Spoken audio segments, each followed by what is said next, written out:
تو میری بات علماء میں کسی کو پسند آئے یا نہ آئے، میں کسی کی پسند ناپسند کی پرواہ نہیں کرتا، میں پرواہ کرتا ہوں صرف اللہ اور اس کے رسول کی پسند کی۔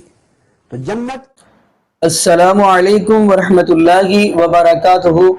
بسم اللہ الرحمن الرحیم۔ قال النبی صلی اللہ علیہ وسلم صلو کما رأیتمونی اصلی۔ نبی پاک صلی اللہ علیہ وسلم فرماتے ہیں نماز ایسے پڑھو جیسے مجھے پڑھتے ہوئے دیکھا۔ تو نبی پاک صلی اللہ علیہ وسلم کے صحابہ نے نبی پاک صلی اللہ علیہ وسلم کو دیکھا اور ہم تک وہ طریقہ، وہ نماز کا طریقہ ہمارے تک پہنچایا۔ تو آگے ناظرین اسی والا سے ہم آپ کو ڈاکٹر طاہر القادری حافظہ اللہ تعالی گفتگو سناتے ہیں، اور انہوں نے رفع دین پہ بڑی ہی کمال کی گفتگو کی ہے۔ تو آئیے ناظرین وہ ہم ویڈیو دیکھتے ہیں، تو پھر انشاءاللہ اسی والا سے ناظرین ہم بھی گفتگو کریں گے۔ تو آئیے ناظرین مل کے ویڈیو دیکھتے ہیں۔ ان چیزوں میں فرق نہیں ہے کہ کسی نے نماز ہاتھ باندھ کے پڑھ لی، اور اگر ایک آدمی ارسال الیدین ہاتھ چھوڑ کے پڑھتا ہے، تو میری بات علماء میں کسی کو پسند آئے یا نہ آئے، میں کسی کی پسند ناپسند کی پرواہ نہیں کرتا، میں پرواہ کرتا ہوں صرف اللہ اور اس کے رسول کی پسند کی۔ تو جنت ہاتھ باندھ کے پڑھنے والوں کے نام رجسٹری نہیں ہے، اور جنت ہاتھ چھوڑ کے پڑھنے والوں کے نام کی رجسٹری نہیں ہے۔ یہ باندھنا اور چھوڑنا تو ارکان صلاۃ میں سے ہی نہیں ہے سرے سے۔ آپ ہاتھ چھوڑ کے پڑھتے رہیں، ہاتھ باندھ کے پڑھتے رہیں، دونوں سبیل میں جنت کا جانے کا امکان موجود ہے، دروازے کھلے ہیں، ان چیزوں میں فرق نہیں پڑتا۔ جنت رفع یدین کرنے اور رفع یدین نہ کرنے کے کسی ایک طبقے کے لیے رجسٹری نہیں ہے۔ بھئی رفع یدین کرنے والے بھی جنت میں جائیں گے، آپ جا کے دیکھ لینا۔ امام بخاری ہوں گے کہ نہیں جنت میں؟ امام مسلم ہوں گے کہ نہیں جنت میں؟ امام ابو داؤد، ترمذی، نسائی، ابن ماجہ سب ہوں گے کہ نہیں؟ ارے نیچے آ جائیں، حضور غوث العظم میرے اور آپ کے اور کل دنیا کے شیخ عبد القادر جیلانی ہوں گے کہ نہیں جنت میں؟ یہ سب رفع یدین کرتے تھے۔ اب میں ان کا مرید ہوں، میں حنفی ہوں، میں رفع یدین نہیں کرتا۔ میں نے کتابوں میں سینکڑوں احادیث درج کی ہیں ترک رفع یدین پر، مگر اس کا مطلب یہ نہیں کہ رفع یدین کرنے والوں کو معاذ اللہ کوئی گمراہ سمجھے۔ استغفر اللہ العظیم۔ یہ حضور علیہ السلام کی سنت اور ادائیں ہیں ساری جو محفوظ ہو گئی ہیں مختلف طریقوں سے۔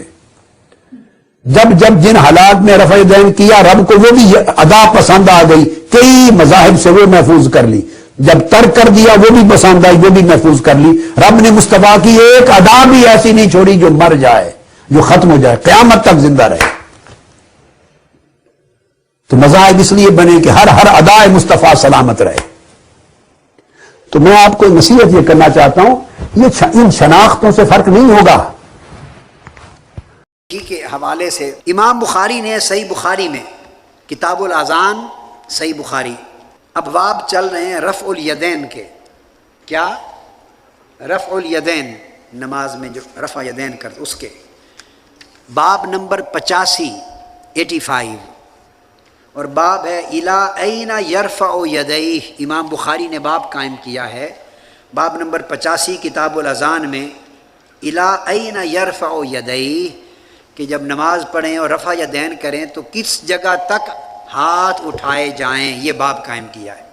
یہ جو ہاتھ رفع یدین کا کرتے ہیں تو کس جگہ تک اٹھائے جائیں، یہ باب ہے امام بخاری نے قائم کیا۔ اس کی حدیث نمبر 738 بیان کر رہا ہوں، حدیث نمبر 737 یہ ذہن میں رکھ لیں۔ حدیث نمبر مختلف نسخوں میں تھوڑے بدلتے رہتے ہیں، پرانے نسخوں میں اور تھے، نئے میں اور ہیں۔ اعداد میں نے بتایا نا آپ کو، جس طرح تعدادیں مختلف ہیں، گنتی کے طریقے مختلف ہیں۔ تو باب بتا دوں گا، کتاب بتا دوں گا، باب کا عنوان بتا دوں گا، تو کوئی بھی نسخہ لیں گے تو آپ پہنچ جائیں گے اس پر۔ کتاب الاذان باب نمبر 85، باب کا نام الی این یرفع یدیہ، اس کی حدیث۔ تو امام بخاری ایک ہی حدیث لائے ہیں اس میں، اور وہ یہ کہ جب نماز شروع کرنے لگیں اس وقت رفع یدین، یا اسی طرح بعد میں بھی جب رفع یدین کریں رکوع میں یا جاتے یا اٹھتے ہوئے، وہ فرماتے ہیں کہ ہاتھ صرف ان کندھوں تک اٹھائے جائیں۔ اب یہ امام بخاری کا مذہب فقہی ثابت ہو رہا ہے۔ تراجم الابواب ہیں، باپ کا ترجمہ قائم کر دیا نا کہ ہاتھ کہاں تک اٹھائے جائیں، اس سے پڑھنے والے کا ایک ذہن بن گیا۔ آپ میری بات کو سمجھیں، غلطی کیا ہوئی کمزور علم رکھنے والوں کی کہ انہوں نے باپ کا عنوان پڑھا، اس سے ایک ذہن بن گیا، جو حدیث اس کے نیچے پڑھی اس حدیث کو بغیر سوچے سمجھے اس عنوان باپ کے مضمون میں ملا دیا۔ میں نے یہ کتاب المنہاج السوی لکھی ہے، اس کے تمام جو کام محدثانہ کیا ہے، اس میں تمام تراجم الابواب نئے قائم کیے ہیں میں نے، اصحاب الحدیث کی طرح نئے تراجم الابواب۔ آپ سمجھ جائیں گے، جب پوری گفتگو ختم ہوگی آپ کو سمجھ آ جائے گی کہ حکمت کیا ہے۔ تو امام بخاری ایک ہی حدیث لائے ہیں کندھوں تک ہاتھ کھڑے کرنے کی، اور کان کی یہ جو لویں ہیں اذنین تک، کان کے برابر ہاتھ کھڑا کرنے یا انگوٹھے کو کان سے ملانے تک کی کوئی حدیث امام بخاری نے روایت نہیں کی۔ یہاں تک آپ نے یہ بات دیکھ لی۔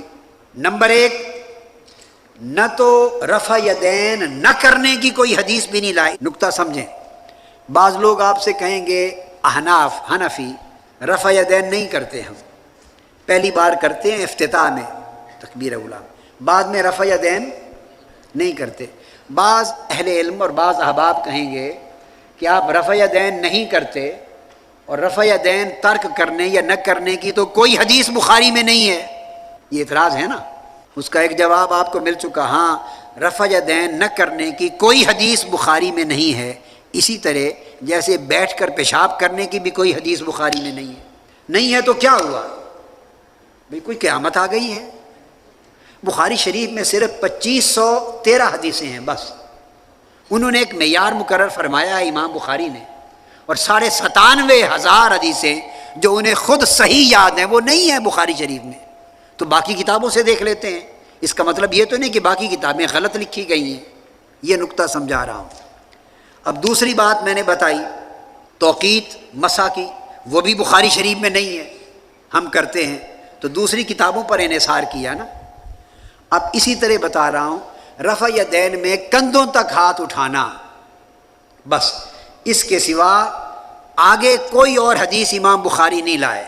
حدیث یہ ہے، عبداللہ بن عمر سے روایت کیا، قال رأیت النبی صلی اللہ علیہ وسلم افتتح التکبیر فی الصلاۃ فرافع یدیہ حین یکبر حتی یجعلہما حذو منکبیہ او کما قال۔ عبداللہ بن عمر رضی اللہ تعالیٰ عنہ سے روایت کیا حضور علیہ السلام کا کہ دیکھا کہ نماز کو افتتاح کیا، تکبیر کہی اور اپنے دست مبارک کندھوں تک اٹھائے، بس۔